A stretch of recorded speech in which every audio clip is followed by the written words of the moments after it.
Victims both dead and alive still being pulled from the wreckage of the Bangladesh building where 8 stories came crashing down on 3,000 people. Bank staff working in the building were told not to come to work after cracks appeared in the doomed complex, but garment factories told their employees that all was okay.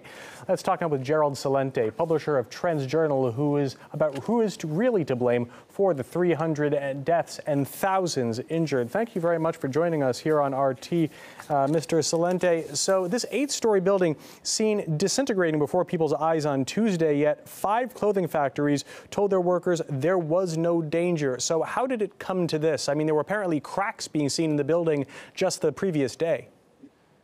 It's nothing new for Bangladesh. I mean, anybody that doesn't have attention deficit disorder will remember that several hundred people have died in Bangladeshi factories, these sweatshops, just in the last year or so.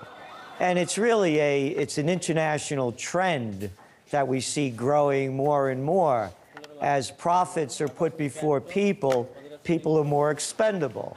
So it's just a lot of talk, what you hear from these companies in the West, for example, that say they watch the standards of what are going on in these sweat factories around the world.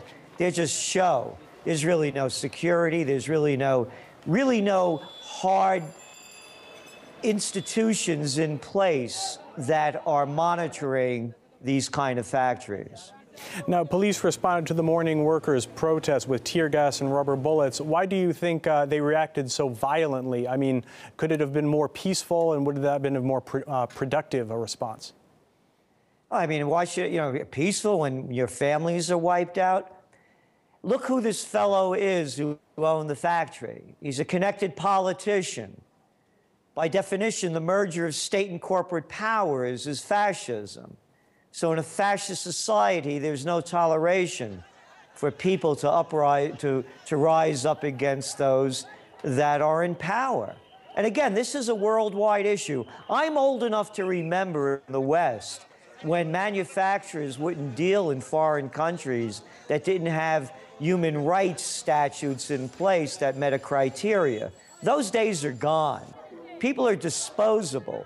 In the last 100 years, Matt, the world has added 5.5 billion people to the earth. So they're disposable items. Again, profits come before people, and if you have to spend more money on building better plants or better equipment, that comes secondary to the bottom line. Now, the country's authorities, do you think they're to blame, or the corporations for encouraging profits over safety? Or in this case, based on your previous response, there is some nexus between the two of them that's kind of like this hybrid? It's a nexus. It's a hybrid. Again, by definition, that's Mussolini's definition, a guy who knew a thing or two about fascism or corporatism.